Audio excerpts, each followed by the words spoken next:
Hello and welcome back to another episode of the TLF podcast. Today we are only two. Lewu couldn't join us because he had some other commitments, but we can still speak about football. We can obviously do this. I'm well, man. It's been a while. It's been a while. We haven't shot in a long time. Yeah, a lot of interesting things have occurred during this quote unquote vacation or hiatus of ours. But we have to discuss a lot of things. Yeah, there's a lot to dissect. But obviously what we usually do, starting with this weekend, but obviously in order to give context to a lot of things, we're gonna refer back. So it's fine. So obviously the Premier League played this weekend. Spicy games. Chelsea played Manchester United. Arsenal lost. Man City lost. Same weekend, imagine. Maybe that's why some people are not here, but we're not gonna get into that. Spurs beat Aston Villa, your team, 4-1. But let's start off with the Chelsea menu. Yeah. Many people are saying that game was boring, cagey at the first half. It's always expected when Man United play Chelsea. It's 0-0, 1-1. Yeah, I mean, it's the most drawn fixture in the history of the Premier League. I mean, since the Premier League started in '94, there's been like 26 draws between these two teams. So you just know that they're gonna go head to head because they have history as well. But I mean, over the past couple of years, maybe like 2-3 seasons, it's only been because the quality is bad. Let's not lie. Chelsea or both teams, okay, sharp. You know what I take credit for. You just said the quality. The quality has been bad overall. Both teams. The quality has just been horrible. So yeah, man. Like with this one, I think people were saying it was boring. Well, let me speak for the blue fan base, mostly because since Maresca's come in, a lot of our games are jam-packed with goals. It's only those few, like for example, Bournemouth, low scoring game like a 1-0, Crystal Palace 1-1, but I guess maybe given also the current events that are happening at Old Trafford, people were expecting maybe Chelsea to get that thrash 4-0 because there's still uncertainty in the team. So I was also surprised. I thought Chelsea was gonna that's the capitalize on the situation. The thing is, people had their expectations too high, and when you have your expectations too high, and you have a team that has a quote unquote new manager bounce, so they just kind of like, I don't want to say have extra motivation, but they kind of like want to show that there's something different about us now that our manager's not that guy. And with Chelsea, I mean, it's one thing that is always flown around Chelsea circles, that for some reason Old Trafford is like that cursed ground for Chelsea. All the players who always deliver, whenever they get to Old Trafford, they choke a lot of the times. Cole Palmer, that game, was poor, bro. Nah. He was like, obviously, you know what I mean? Like, I didn't mean he's poor. Poor being not his standard. Yes. But in comparison to the games, like the previous game, he was on fire. Then he comes. He does not do what Cole Palmer does on a big game. You know what I mean? I was expecting more from him. That's the thing, though. That's what I'm saying, he's poor. My thing is, and I don't think people noticed where Palmer was playing in that game. He was playing out of position. And the reason for that is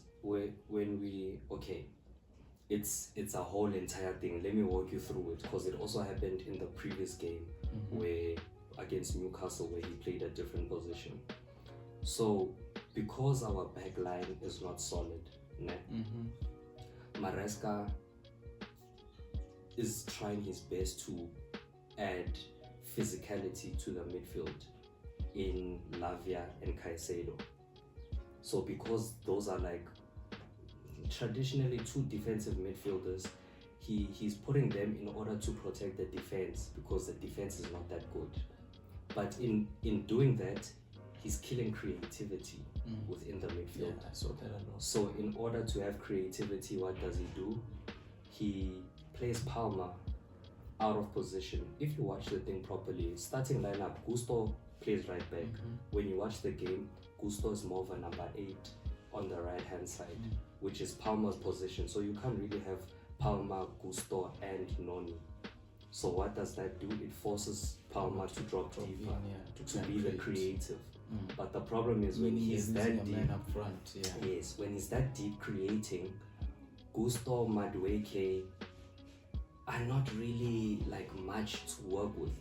And Neto on the other side, the first half he wasn't really doing much until they switched him over and he played in Madueke's position. That's when you started seeing him being effective. So Palmer, like when you watch the game, there were a couple of moments where he did something brilliant, but most of it has to do with the fact that there's nothing creative, so he has to be the creator. And if he's in a creative position, that kind of cripples him because he works best when he's in an attacking position, receiving from a creative player. So but that's the reason for his. Yeah, I hear you. But like, let's give credit to Man U, because obviously, for that to happen, Man United had to play brilliantly. Because on a normal day, we are very open, you know, and we concede a lot of goals. But I think Ruud van Nistelrooy did well by playing Ugarte. Yeah, man. And Casemiro. That's another thing that I wanted to get to. In the middle. That's another thing I wanted to get to. Your Casemiros and them decide to show up against Chelsea all of a sudden. I wanted to bring that up. Why were you not playing this football all along? But no, now suddenly it's against Chelsea. We see Casemiro become Real Madrid Casemiro. He's playing long balls. He's making recoveries. His work rate, I don't know if you saw where he was shouting at Garnacho for losing the ball and not tracking back. I'm like, since when does Casemiro have such work rate, man? I think it's a Man United thing, bro. Once they don't love the manager, they start playing bad. Manager gets fired, new manager gets in, they try to impress. But nothing changed with Rashford, man. Rashford, it still seems like it's like he gave up, that guy. But everyone else, oh my Mazraoui, I was even like, guys, is this the same Man United that we see get beaten by West Ham? Now suddenly against my FC, they bring it. So yeah, man, I'm not gonna lie, I was disappointed, not at my team, but I was disappointed at Man United suddenly showing up when all along it's been nonsense. I was expecting the same kind of performance, but I mean, we'll take the draw, man. It's better than losing. Yeah, so obviously Man United scored via a penalty. What do you think of it? Was it a penalty? Because most of the time those kind of fouls always happen with keepers.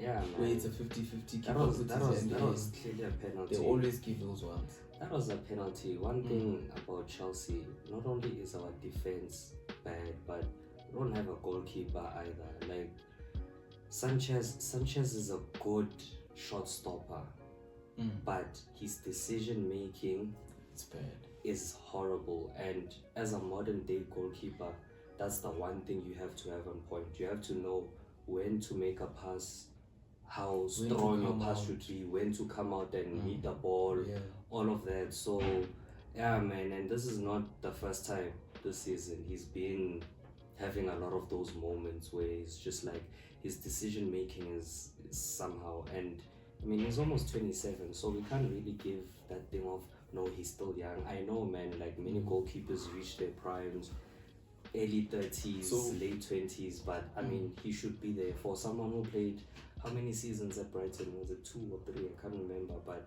he's been in the Premier League long enough to have that experience. Yeah, so, man. I think also Chelsea need to sort out their goalkeeping issue, because it's been a problem. The entire backline. The whole backline. The whole Even backline. After you guys bought players, you want more. No, I mean, we bought Fofana. Think about it. We bought Fofana 2 seasons ago. People only see him now because he's been so injured. Colwell was on loan now to Brighton. So he's been the last defender we signed, if I'm not mistaken, was Disasi. And that was before Poch even got there. Oh, no, Tosin. But Tosin we got for free. We didn't really spend money on him. Darabioyo, but we only so that whole thing needs restructure. And the problem is the sporting directors are still gonna insist on buying young players, and everyone knows that. But everyone knows that defenders, like, they're at their best when they're older. Yeah. Except maybe Arsenal, who are playing with two like young defenders, but defenders are much better when they are older. So, but also again, I mean, I'm not too upset, man. It's a matter of respecting Maresca and understanding the process, because he just arrived. We are ahead of schedule.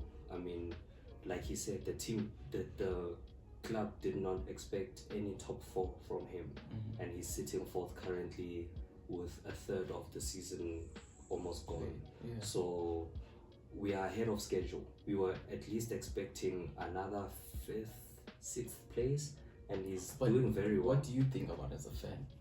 5th? I'm fine with that, because I understand that it's a process. As much as we can say, no, bruh, Chelsea has levels and whatnot, but when you compare to other teams, they took quite a while before actually gaining momentum. Quote unquote, Arsenal are the best example.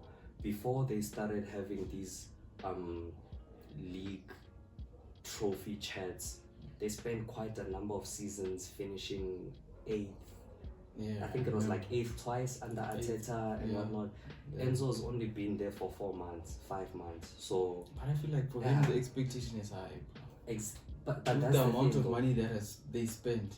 That's the thing. The money was spent compared to Arsenal. They didn't spend a lot of money. The money was spent with him not being there. Bro, that's the point I'm trying to make. Let him build his team. He arrived there and got the team. Fine, granted, when he applied for the job, he knew what he was getting himself into. But just give this bro a little bit of time, because you can already see a massive improvement compared to Pochettino last season, right? There's team chemistry, there's a clear philosophy of playing, and that's all I wanted. Players are confident. At least, yeah, man, like, you know, Poch, you wouldn't know how things were gonna go, what the starting lineup is gonna be. I like the fact that with Maresca, I can predict my starting lineup before it happens, and then it's something close to that. And then also his in-game management. He knows what subs to make at which point in time. So, yeah, bruh, far I'm happy. A lot of Chelsea fans that criticize, bruh, your expectations are too high, but for me personally, I'm trusting the process, and I feel like we're ahead of schedule. Okay, I heard you speaking about Arsenal. That's the next game we're moving on to. Arsenal versus Newcastle. Arsenal, second game in a row losing. Do you think now questions should be asked about their title contentment? Do you think these two losses will affect them at the end run? People look at it as, or is it injuries? Arsenal losing instead of giving credit to Eddie Howe. And the reason I say that is because my team played Eddie Howe the previous week, and I saw not just the previous week. Previous week we beat them 2-1, and then in the cup, Carabao Cup, we played them, they beat us, man. Eddie Howe knows what he's doing. You see, he plays similarly to Liverpool. That high press mid block is dangerous. It is. And the reason why he hasn't been really getting the results is because Anthony Gordon wasn't there. Gordon is back. And with Gordon back, and you saw the game he had a game against Arsenal. So that's one factor. The other factor also has to do with the fact that Arsenal doesn't have personnel really in the midfield. Thomas Partey is suffering there. They bought a CDM for 100 million, but that's, I mean, English fellaini. No, let's be serious, guys. Like, there's nothing that guy does. No, but I think helps now defensively. They are seeing the use of. They are seeing how crucial Odegaard was for the team. Yeah, because they don't have a creative player. Kind of similar to what Chelsea's going through. You understand? You don't have a creative player in the midfield. Teams that play a mid block with a high press are gonna show you flames. Beat you on the counter attack. Yes. They will kill you if you don't have that ball playing midfielder. As much as you can try and, because I mean, there's a reason why they call it terrorism football. Because this dude, he can play 4 defenders and 2 or 3 CDMs in Calafiori, Rice, and Partey. That's already 7. Playing as a DM. Not Calafiori, man. Rice. No, Rice, Calafiori, Merino. Merino, yeah. Merino. What's his natural position? He's a 10. is a 10, then when he... No, I'm right. It is Calafiori. There was a game where he played Calafiori. Inverted. Yeah, as a thingy, not just inverted. And then he still went on to play your Zinchenko, Gabriel, Saliba, and Ben White. That's already 7 defensive players. Not in this game specifically, but I'm saying previously we've seen him do that with Calafiori. Sorry, not Merino. So already you can tell that there's hardly any creativity outside of Odegaard. Fine, people argue Merino's there, but what has he done? He doesn't give a lot. He doesn't. So you bring that squad against a team that's been playing for a couple of seasons especially now. At home, Newcastle at home are always on fire. With a mid block, with Isak in front, he's with always a going. very tactical coach. With momentum that they've had from previous seasons, they each know how each other play. So, man, all of that. For me, I felt like, hey, there could have been more goals in that game, right? Also, Arsenal could have scored goals. They were just missing a lot of chances. Saka was trying to create a lot. And that's the problem with Arsenal. Their only creative outlet is Saka if Odegaard is not there. And if you close down Saka now, who else? For me, the biggest highlight was how unclinical that defense was. Arsenal's defense. Yeah, everyone talks about Arsenal's defense.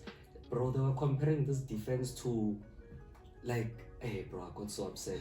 They were comparing this defense to Rio and imagine, bro. And who was it, Vidic? Who was it? Bro, they were comparing this defense to Gray or John Terry, yeah. And then you see, like, hi guys, come on. I mean, those guys reach that level winning things. Yeah. They haven't won anything yet. They haven't won anything yet. Granted, the talent is there, but like, I would argue Van Dijk and who was it before Konate? Van Dijk and Gomez have had Matip. a better...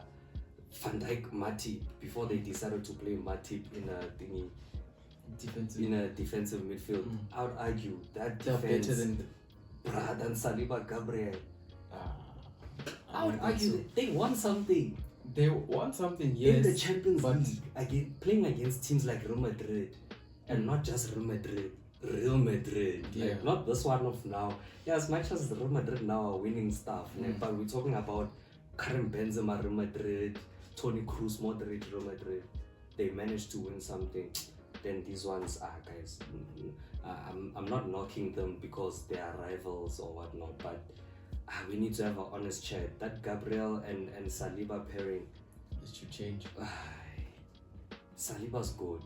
Gabriel, okay, maybe they are good, but for I some think reason Gabriel is good. He's not that bad. They just don't have. They are not in sync, bruh. If you've seen and we've spoken about this on the pod, teams whenever they counter them, they just run in behind. Cause what happens? They run into space. What happens? They don't communicate. Your ball, my ball. They just running back, and then what ends up happening? They end up being too wide of each other, and then the striker gets a ball and scores. But I feel like maybe prove me wrong. The issues maybe is because I don't know. He's brought in too many defenders. Now the players have too many instructions. Because obviously Arsenal were good. Their defense is good. Let's be honest. That's what brought them to be a title-winning team, title-competing team last season. You understand? So obviously it means maybe he just needs to work something out, or maybe Odegaard needs to come back. They'll get back to form. But do you think? We'll see how that works out for them, because the latest developments are that Edu, their sporting director, is leaving now, or is left already. So whoever the new sporting director is will have to sign better attacking players. Because I mean, Edu was just signing a lot of centre backs. I think now they need a striker. That game was evident. They've been needing a striker for the longest time. Enough. I'm not even gonna get into it about Havertz, because they need to sign. They're gonna say I have an agenda, but all I can say is, Arsenal fans, we told you. Then what did you say? Arteta's gonna unlock him. Fine. I think let him unlock him there. That's what's affecting them now. Okay. The other team that lost, Man City against Bournemouth. Bournemouth. Hey guys, Semenyo is cooking. Are on fire. Semenyo is cooking. Semenyo. I'm waiting I'm waiting for whoever's gonna pick him up quickly. Semenyo is cooking, and I don't know, man. What's with City? Are we gonna? I'm not even gonna speak about City. I don't want to speak about them because they can do this. Yeah. Once January, February, then they just start. Yeah, you see what I mean? Yeah. But also, I feel like we have to speak about them because Rodri, it's showing that he's a crucial player for Man City. I feel like we're giving Rodri too much credit, honestly, guys. But it's showing. We give ever since he hasn't been playing. Guys, Man City have not been performing. We give Rodri too much credit. What's your view? Okay, he's good, ne? But even when he's in the team, it's not like he does everything. It's not like he does everything. I don't think you understand that his position. I know people who say things like this. Playing a defensive midfielder, you will never see his job if you're not watching him. But if you watch him, you'll actually see that, okay, he's playing a huge role in the team. Wait, what do you mean? Like, I don't see his defensive contribution. Because obviously you're saying that he's not that much of a player. But ever since he has been playing, no, City not that much of a player. Nah, I'm saying people give him too much credit simply because whether he starts or not, right? But as far as creativity goes, what does Rodri have to do with it? He has to do a lot. He's the one creativity that stabilizes the team. Creativity. So he allows creativity because so without a defensive midfielder, when the rest your attack can create. Obviously they can't because now they have to focus on defending. And bro, think about it. You're attacking. Look at Chelsea, the team you support. Yeah. They have Caicedo, Lavia. Yes. So obviously Palmer has that. Those two. He doesn't have the responsibility those to two mark. have nothing he to just do needs with to our create. Creativity. Now imagine if you're not playing with a defensive midfielder and all of you are attacking. You're gonna have to train your creativity because you have to be defending for the team, and that means a lot of work is not going looked if you're not. Brother, what's needed? What does Jeremy Doku have to do with I'm talking about the midfield, bro. Okay, I'm hearing you, but then it's like, look at the personnel that's in the midfield. Who's there? Bernardo and Kova, right? Both those players, number one, they are old. Let's start there. People keep giving Rodri so much. You can't have a midfield that is of that age and expect them to deliver for you, especially given the number of games that there are. These guys play cup games, European, and expected to win the game. Exactly. Because it's City. So when you get to the league where it's very intense physically, even against teams like Bournemouth, they're gonna expose you. So no, I get the contribution he brings. He brings structure, he brings stability. My argument is, when you are in the offense and creative players have the ball, that has nothing to do with Rodri. Why are they not fulfilling their role? You can't tell me it's because they have to track back. Fine, they track back, but once they have the attack in transition, why are they not doing what they need to do? We're not seeing anything. Maybe it's also because De Bruyne is injured. You see, that's another thing. And I was waiting for you to bring that up. I didn't want to say it. I was waiting for you to bring that up. He has been the most creative player for Man City. That's the thing about Manchester City. So I think that's the problem. It's been the theme. Too much. It's been the theme. De Bruyne. It's been the theme with Manchester City for the longest time. And now we're seeing they have 2 or 3 players that they rely upon so much that when those 3 players are not impactful, they just seem like a They have no idea, yeah. Exactly. Because why isn't Haaland doing the things that Haaland does? I mean, you know he's got that talent. He does, yeah. But why isn't he doing that? Because is not there to supply him. You can't tell me Bernardo Silva is not a creative player enough. You can't tell me that. So this thing of Rodri, whatnot, like, guys, we get it, guys. Ballon d'Or winning Rodri, I get it. He's good. But for me, who's been watching football before football became this woke football that it is now, guys, sometimes we shouldn't overrate players, and I feel like that's what is happening right now. So you're saying Man City wanna pick up form?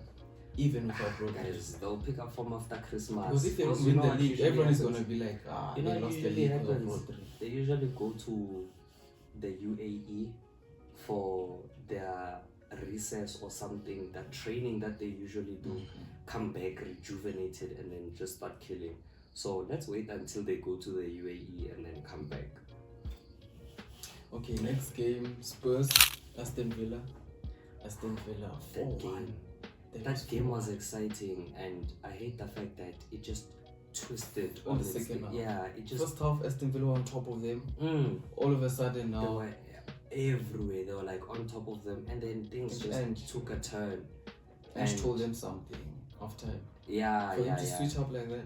No, that's another thing we have to give credit to Ange. Yeah, you can tell that he's a player's coach. Because when you look at it, it's not like the entire team just suddenly became prime Real Madrid. There were certain individuals who were taken out of the game completely in that first half, and then suddenly we start seeing them with the ball more in the second half. They're starting to do things. So yeah, man, a lot of credit to Ange. Yeah, it was on Exactly. So Ange is another one for me. He's very iffy. Like, he has his days, and I mean, as a fan, I would prefer some level of consistency. Cause yeah, bruh, you see, if Tottenham were to continue with the consistency, if they were to just have consistency, every year there would be a Champions League qualifying team. The only problem with them is that they're inconsistent, but you can tell the talent is there. They have a great manager. The only problem is consistency. Yeah, that was the difference from them being a top team. Yeah, being just a but also, hey man, I had a lot of belief in Villa, but I mean, it's an away game, bro. Those are bound to be difficult. So yeah, Rodgers tried. I have a lot of faith in that guy. He tried, but I mean, at the end of the day, it wasn't enough. Like, when it's not your day, it's not your day. Yeah, it was just not their day. And Spurs were just they were in for. They had the 12th man in the crowd, so obviously, like, you're bound to give a little bit extra.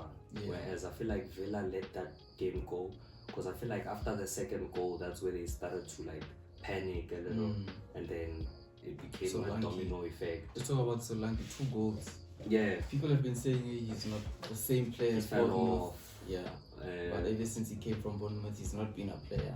He scored 2 goals. I think that's something we should talk about. Like, you remember when the season started, and I said that he's not doing what he was doing at his previous team at Bournemouth. That's because they still need to learn each other. So like, the reason why Son and Kane have the most chemistry. They have, what is it? I think they have the most goal and assist contributions to each other, like as a duo. The reason for that is because they were in sync.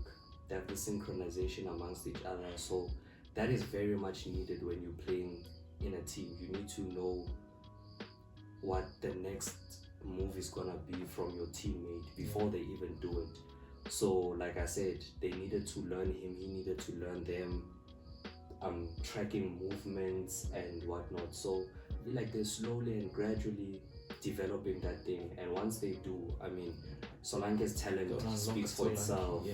So eventually things will get rolling. Okay, so that was the game between Aston Villa and Spurs.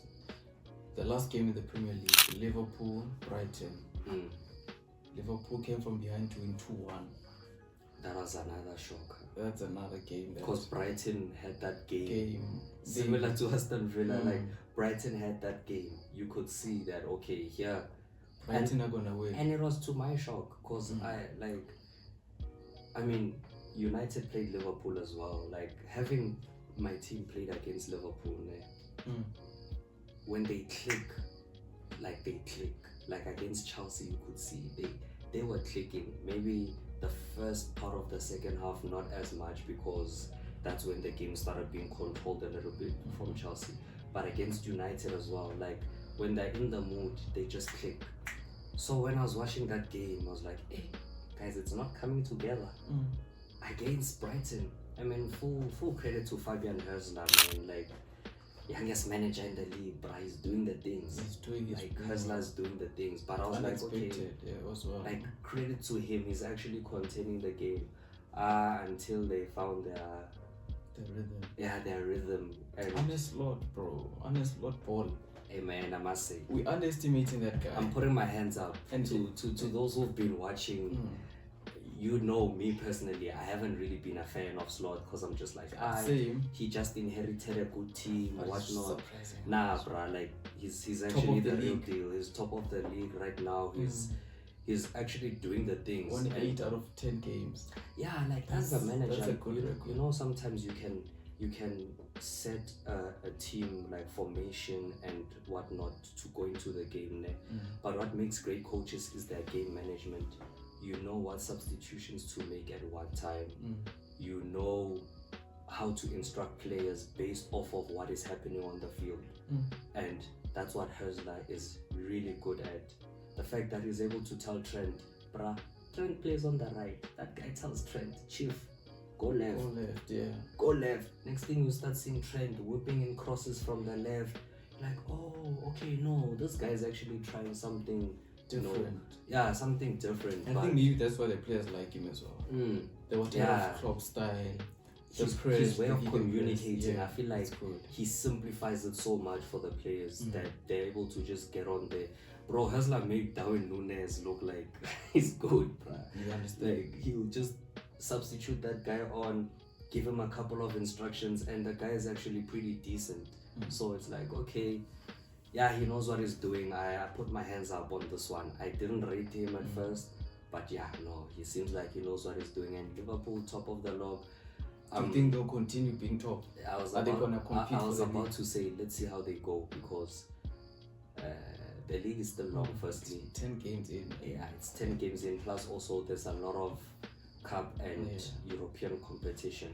So let's see how they handle that. There's a new manager to this, so we'll see. Squad depth and whatnot. So yeah, we'll see how he'll handle this. But so far, hey man, I'm actually impressed.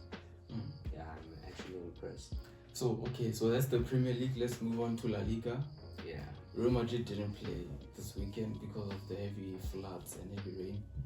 But Barcelona and Atletico played. Barcelona won 3-1 against Espanyol. Hey, Barcelona on form these days. One thing about Hansi Flick, his games are not gonna be a 1-0. Let's contain the game. They score goals. That's one thing. I saw some crazy stat, and I don't know. They'll correct me if I'm mistaken, but Barcelona have already scored 40 goals already. Imagine. This season. And it's been what, 18 games? 18 games in, yeah. Like in all competition. In all comps. Yeah, I think it's 18 games, but besides the number of games, the fact that they've already reached 40 goals at this point in the season, that is mad. That is wild stuff. And he's scoring a lot of goals against big teams, Real Madrid, Bayern. Yeah. Sevilla. And that's the thing. That's also scary as well. Because of his previous gig that didn't work out, people underestimated who Hansi Flick is, right? So, I mean, he came in there, good ideas, fresh young players that are. I don't even want to talk about the players because, guys, there's no reason why players this young should be like this good. But then, I mean, you get it when players come from an academy and they're so. Firstly, it's a great academy. Players that are from there are good, but then also when you have that natural chemistry amongst each other, then things should work. Plus, Flick. And don't forget, these players were under Xavi as well, remember? Yeah. Xavi couldn't. Flick is using the same players, but now he's getting more out of experience, bro. Experience. Yeah, like Xavi is good, not gonna lie, but experience. So that little bit of experience goes a long way because, I mean, you've been in that seat longer.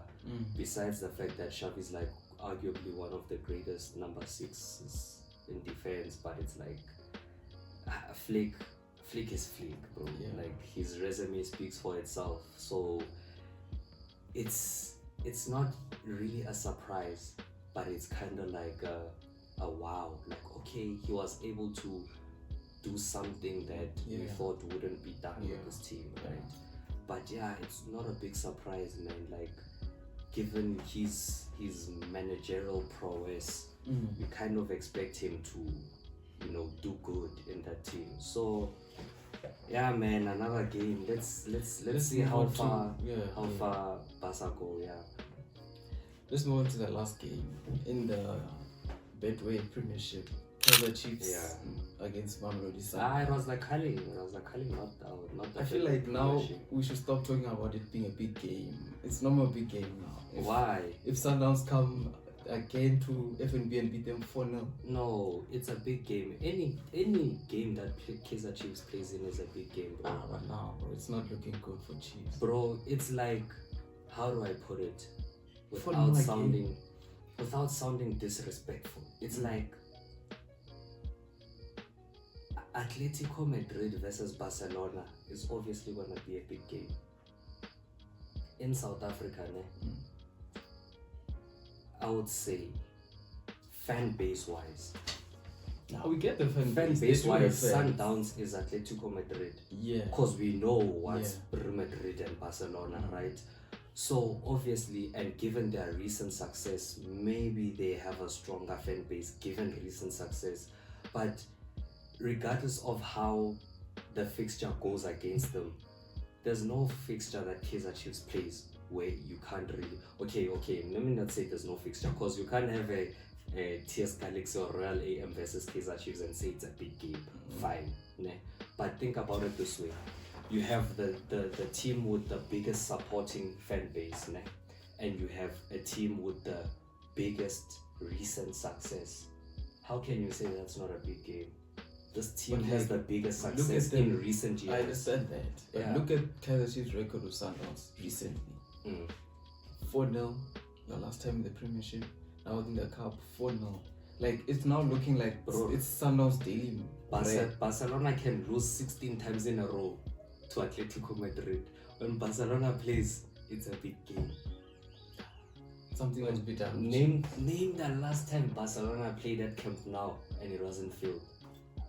Yeah, I get that. I'm talking about the game that played Sundowns Chiefs. It's looking bad. Yeah, it's not. The results. Rather say it's not as exciting, but you can't say it's not a big game. It's a big game, especially cup competition. Every cup game is a big game. Look, Magesi was playing. People were watching that game simply because it's like, hey, it's exciting. Plus, this team that is the underdog. We wanna see what they have. So, yeah, man. It's as much as we can say. They've become daily bread or whatnot. I think the reason why there's a lot of hype around the game also is how with each fixture there's always some way, somehow, something different. You look at the last fixture, people were like, hey, Nabi Ball, new coach, let's see how they go against Sundowns, who now don't have Rulani. So now it's like, okay, that's the exciting thing. This time around, it was like, hey, bro, Sundowns just lost 2.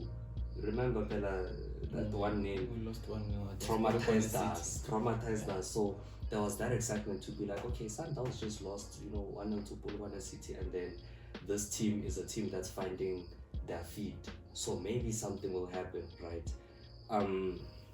One thing I will say is that it caught them by surprise. What?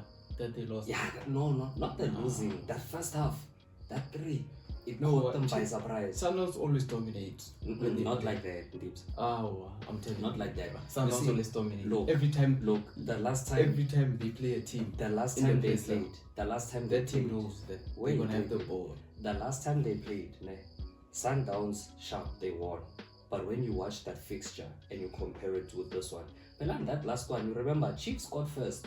And then there was even controversial things with the referees and whatnot. Yes, so that's the reason why Chiefs fans had that hype to be like, no, the last time we played, we were actually good. But we were let down by the refereeing decisions. Did you watch the game? This one, the Culling Cup one or the previous one? Yeah, I watched the previous one. Sundowns dominated the game. When you're talking about ball position, they had the ball position. Chiefs really had ball possession. Chiefs had moments, moments where they were capitalizing on Sundowns. It wasn't besides possession, I watched that game. I watched it. Besides possession, Chiefs were creating opportunities, and you can argue with me, arguably equally, if not more, than Sundowns. They were creating opportunities. You could actually see a couple of. That's why even after that, I think the week after that, I'm not sure if we spoke about it here, but I was actually impressed by a couple of their players. I was impressed by Duba. I was impressed by Chabalala. I was like, okay, you know what? They actually have something going there. So, as much as people can feel like, guys, it's an absolute domination, just watch the football. You'll see that firstly, there's a difference compared to the other coaches previously. There's a difference. But also, with this one, I'm not gonna lie. I don't know. They were caught by surprise, and I feel like that's what made the game eventually What do you mean become caught by surprise? They didn't expect Sundowns to come like that. Yeah. Like, bro, it's Sundowns, bro. Like, as a team, as a coach. Remember that's I think that's the problem. The previous they underestimated Sundowns. No, the previous fixture, they played the way they played. So they were thinking, okay, you know what? If we can have that approach, plus also morale is high, plus also this team just got beaten. And then Sundowns is like, bruh, we actually have a point to prove. We actually have a point to prove, especially because it's a cup game. So you're like, yo, bruh, we wanna prove a point to show that, hey, bruh, as much as teams like Polokwane City can beat us, but don't forget who owns this thing, right? So when they came with that intensity, with that approach from the get-go, Chiefs must have been caught by surprise. Like, hey, this is not the Sundowns we played the last time when we were creating opportunities, when we were opening them up. Right. So from I'm gonna be completely honest. I don't watch PSL that often as much as I watch Premier League, to say from a philosophical and tactical depth point of view, this is how we can go next. But just from watching that game, just watching a football game as a football fan, you could see that, nah, bro, the dynamics between the last game and this one were very much different, very much so. So yeah, so honorable mention for Ribeiro. Oh, what a player! Yeah, he's a player. Ribeiro, he's causing problems. I mean, the PSL. Bro, I don't know, man. He almost got an assist for Shalulida, the ball through the defense. He's a player. The thing is, I just we're wish... not seeing the absence of Zwane now when he plays in the 10. I don't know what you think. I mean, you can, because Zwane is a unique player, bro. Like, but Ribeiro's I don't know what I can liken it to, but like, you know, when there's moments where you feel like, okay, Sundowns right now are playing with like a sense of urgency, or they're trying too much to make the game fast paced, and then Zwane just calms things down. So grab the ball, turn and just be like, okay guys, let's you know what he has? He has that thing of controlling the pace of the game. That I feel like there's no other player who has that thing. Allende does. Nah, the problem is, you know what I'm saying? With Zwane, he's good, but we need to prepare for his aging as well. Yeah. Because now look, he's getting injuries. So now we need to have a player, obviously, who's gonna be able to continue what he does for the team. And I feel like Allende is doing well. He sometimes has moments where he can calm the game, make us play. Maybe given a couple of more seasons, he'll reach that, because I feel like you only reach that level with experience. Look at Madrid and Modric. You only reach that level with experience. Madrid can be on a counter attack. Modric will get the ball. Does it mean he kills the counter? No, not necessarily. But he doesn't move at the same pace as the rest of the team. And that's what takes a lot of... He knows that yes, the awareness. Exactly. So that thing takes a lot of experience. Not just how technically good you are. So maybe Allende will step up with time. But like, guys... Yeah, man. Sundowns is Sundowns. That happened. Made a lot of us happy, because it's like, finally, a certain fan base can be calm a bit, because they were moving crazy on the socials. So Yeah, man, we'll see how it goes. But one thing I am excited about is the league, because it's looking good. Let us not sleep on Orlando Pirates. I want to speak about Orlando Pirates. So, and they are number one right now. Imagine. Let's see how everything goes in the league. And yeah, man, with Chiefs, give it time. Just like I say, give Maresca time, give Nabi time. I don't feel like the fans have time. You know, Kaizer Chiefs fans are not patient. They're not patient. They want it long. Yeah, but I mean, there's fans and then there's like supporters. Like fans, I feel like they don't know what they want. Whereas as a supporter, you know that you're an avid watcher of this thing. You know how things work, and you know that some things will need time. He just started, give him time. He's new to the league anyway. It's not like maybe I don't know, Aaron Smith-Dorp who went to another team and came back. It's like, just give this guy time to cope. If he does not make top 8, I think questions will be asked, because last season the previous coach didn't make top 8. Yeah, now, if he doesn't make it, it means there's no improvement. Obviously, we're still getting beaten by Sundowns 4-0. Bro, what improvement is? Questions will be asked, so but he needs to improve on I see him making top 8. You see that? I see him making top 8. Yeah. Okay, so that's the video. I hope you guys enjoyed the topics discussed, and hey, it's been a long time since we shot, but at least now we are back. And if those people were waiting for us to post videos, now we're back, and we're gonna gather momentum, posting videos on a regular. But we'll see you on the next video.